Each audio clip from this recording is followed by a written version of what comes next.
غصہ جب آتا ہے تو اس وقت میں انسان کے ذہن میں اس کو برداشت کرنے کے سلسلے میں وسوسے آتے ہیں۔ جب کوئی آدمی کوئی غلط حرکت کر رہا ہوتا ہے اور اس کو غصہ آتا ہے، اس کے سامنے دو آپشن ہوتے ہیں، یا تو غصہ اتارے یا معاف کر دے۔ اگر اس کے ذہن میں معاف کرنے کا ارادہ آتا ہے تو اکثر اوقات ذہن میں آتا ہے نہیں، اس کو معاف کریں گے نا اس کی ہمت بڑھ جائے گی، یہ اور زیادہ کرے گا۔ اور کبھی واقعی ایسا ہوتا بھی ہے۔ دیکھیے دو قسم کے لوگ ہوتے ہیں، ایک شریف ایک شریر۔ شریف آدمی معاف کرنے سے صحیح ہو جاتا ہے، اور شریر آدمی معاف کرنے سے اور زیادہ شریر ہوتا ہے، اس کو لگتا ہے ڈرتا ہے میرے کو۔ پہلے وہ چھوٹا ٹرائی کرتا ہے، وہ پاس ہو گیا تو بڑا ٹینڈر پاس کرتا ہو، تو ایسا بھی ہوتا ہے۔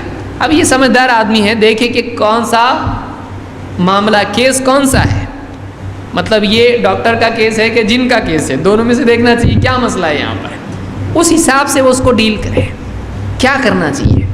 بعض اوقات کوئی شریف آدمی ہوتا ہے، اچھا آدمی ہوتا ہے، اس میں انسانیت ہوتی ہے، معاف کر دیا وہ پچھتاتا ہے، بولتا بھائی غلطی ہو گئی معاف کرنا، آئندہ ایسا نہیں ہوگا۔ کبھی کوئی آدمی ہوتا ہے جو شرارت والا ہوتا ہے، اس کو معاف کرنے سے ہوتا ہے اچھا دے گا، میں نے کیسا کیا، اس میں ہمت ہے کیا، پھر آئندہ اور کرتا ہے۔ تو چننا یہ مشکل ہوتا ہے، لیکن عام لوگ ایسے نہیں ہوتے ہیں۔ عام لوگ کیا ہوتے ہیں؟ عام لوگ ایسے ہوتے ہیں کہ معاف کرنے سے ان کو احساس ہو جاتا ہے کہ ہماری کہیں تو غلطی ہے۔ یہ شریف آدمی، اور ہم لوگ گرے ہوئی حرکت اس کے ساتھ میں کی، افسوس ہوتا ہے عام طور سے انسان کو، کیونکہ عام طور سے انسانیت لوگوں کی زندہ ہوتی ہے۔ شیطان کیا کرتا ہے؟ غصہ جب آتا ہے تو بولتا ہے غصہ اتار، تو اگر غصہ پی گیا نا، یہ تو بزدل ہے، تیرے میں ہمت نہیں ہے، یہ سمجھے گا تو بزدل ہے۔ تو آدمی مجبوراً کیا کرتا ہے؟ غصہ اتار دیتا ہے اور بتاتا ہے میں بھی بہادر ہوں، اور ذرا بعد میں سے سامنے سے ٹینشن آ گیا تو پھر واپس سے بزدل بن جاتا ہے۔ تو ایسے وقت میں آدمی اپنے آپ کو، یہ حل تیسرا ہے کہ ایسے وقت میں آدمی اپنے آپ کو یاد دلائے غصہ پی جانا بزدلی نہیں ہے۔ اگر غصہ پی جانا بزدلی ہوتا تو اللہ تعالیٰ قرآن میں اس کی تعریف نہیں کرتا، اس لیے کہ بزدلی اسلام میں پسندیدہ چیز نہیں ہے۔ اگر غصہ پی جانا بزدلی ہوتا تو اللہ کے نبی صلی اللہ علیہ وسلم کبھی غصہ نہیں پیتے، کیونکہ آپ بزدل نہیں تھے، آپ بہت بہادر انسان تھے۔ آپ کے سر پر مٹی ڈالی جا رہی ہے اور آپ برداشت کر رہے ہیں، آپ کو لوگ دھکے دے رہے ہیں اور آپ برداشت کر رہے ہیں، آپ کی پیٹھ پر اونٹ کی اوجڑی ڈالی جا رہی سجدے کی حالت میں، آپ برداشت کر رہے ہیں، آپ کو لوگ شاعر کہہ رہے ہیں، کاہن کہہ رہے ہیں، پاگل کہہ رہے ہیں، اور آپ برداشت کر رہے ہیں۔ غصہ پی جانا بزدلی نہیں ہوتا ہے، غصہ پی جانا طاقت کی علامت ہوتا ہے کہ میرا بٹن میرے ہاتھ میں، تمہارے ہاتھ میں نہیں ہے۔ ورنہ لوگوں کو جب معلوم ہو جاتا ہے اس کو اس بات سے غصہ آتا ہے تو اس کو کام پہ لگانا بہت ایزی، یہ ٹاپک چھیڑ دو، دیکھو اس کے آنکھ میں کیسا جن آتا، دباؤ بٹن۔ تو لوگوں کو جب معلوم ہو جاتا ہے کہ اس کو کس چیز سے غصہ آتا ہے تو وہ لوگوں کے ہاتھوں میں کھلونے کی طرح ہوتا ہے، چابی گھماؤ اور دیکھو کرتب اس کا۔ تو یہ کیا ہے؟ یہ پاور ہے، یہ ویکنس ہے، یہ طاقت ہے، کمزوری ہے۔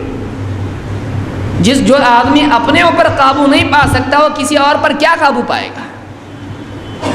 سب سے زیادہ قابو پانے کی چیز کون ہے؟ میں۔ جس کا خود اپنے اوپر قابو نہ ہو وہ کیا کسی پر قابو ہے؟ وہ کسی پر قابو نہیں پا سکتا ہے۔ جو خود اپنے کو کنٹرول میں نہیں رکھ سکتا ہے وہ کسی اور کو کنٹرول میں کیا کر سکتا ہے؟ اس لیے کہ اکثر اوقات سب سے بڑا نقصان انسان کو اپنی طرف سے پہنچتا ہے۔ اکثر اوقات اپنا نقصان ہم خود کرتے ہیں، شکایت چاہے دوسروں کی کتنی کیوں نہ کریں، وہ بہانہ ہوتا ہے، ایکسکیوز ہوتا ہے، لیکن ہم اپنے ہاتھ سے اپنا نقصان کرتے ہیں۔ بہرحال تو تیسری چیز یہ ہے کہ ایک آدمی غصہ کنٹرول کرنے کے سلسلے میں یہ نہ سمجھے کہ میں نے اگر غصہ پی لیا تو میں لوگوں کی نگاہ میں کمزور ثابت ہوں گا، ایسا نہیں سوچے۔ ہر آدمی سے الجھنے والے کا ویلیو بھی کم ہو جاتا ہے۔ ایک بادشاہ ہے، اس کو کوئی بھی آ کے کچھ بھی بول رہا، وہ اتر کے کشتی لڑ رہا اس سے. اگر واقعی طاقتور رہیں گے، لڑو میرے ساتھ کشتی. بادشاہ تخت پہ سے اترا، تاج بھی نکالا، سب کچھ کر، لڑ میرے ساتھ، پاجامہ پہن کے لڑ رہا اس کے ساتھ، قمیص اتار کے. لوگ ہنسیں گے کہ نہیں اس کے اوپر؟ بولے کیا یار کام پہ لگایا اس نے، اچھا اس کو بادشاہ کو بھی دماغ ہے کہ نہیں اس کو. کوئی کمشنر کو کوئی بول رہا ہے ارے کیا طاقت ہے، وردی اتار کے لڑو ہمارے سے معلوم پڑے گا، اور نکالا ایک دم پاجامے کے اوپر شروع ہو گیا. لوگ کیا کریں گے، ہنسیں گے کہ نہیں ہنسیں گے؟ تو یہ کیا بہادری ثابت ہوئی اس کی؟ مذاق بن گیا ہو. تو جو آدمی واقعی اپنے اوپر کنٹرول رکھتا ہے، لوگوں کو یہ معلوم ہوتا ہے کہ کوئی بھی آدمی اس کو چھیڑ کے کام پہ نہیں لگا سکتا ہے. تو یہ اس کو یہ پاور ہے یہ. ہاں جب غصے میں آئے گا، واقعی وہ جب غصے میں آئے گا پھر سیدھا کر دے گا وہ. لیکن ہر آدمی کے غصے میں دلانے سے غصے میں آتا نہیں آتا. ہاں جب اس کو لگتا ہے آپ غصے میں آنا چاہیے، آتا ہے تو پھر برابر کام سب صحیح ہو جاتا ہے، سب اپنی جگہ چیزیں صحیح ہو جاتی ہے. ایسا رہنا طاقت ہے. یہ نہیں کہ ہر آدمی آپ کو کچھ چبا دے اور آپ پھر شروع ہو جائیں. ایسا نہیں ہونا چاہیے. تو یہ طاقت ہے، آدمی یاد رکھے کہ میرا غصہ میرا غلام ہے، میرا مالک نہیں ہے. میرا غصہ میری سواری ہے، وہ میرا مالک نہیں ہے. میں غصے پر سوار ہوتا ہوں، غصہ مجھ پر سوار ہوتا ہے نہیں. تو یہ طاقت ہے. اللہ کے نبی صلی اللہ علیہ وسلم فرماتے ہیں کہ لیس الشدید بالسرعہ انما الشدید الذی یملک نفسہ عند الغضب. بخاری مسلم کی حدیث ہے کہ پہلوان وہ نہیں ہے جو دوسرے کو پچھاڑ دے، پہلوان وہ ہے جو غصے کی حالت میں اپنے آپ پر قابو رکھے. غصے کی حالت میں اپنے آپ پر قابو رکھے. پہلوان یہ ہے جو اپنے پر کنٹرول رکھے. تو تیسری چیز یاد رکھیں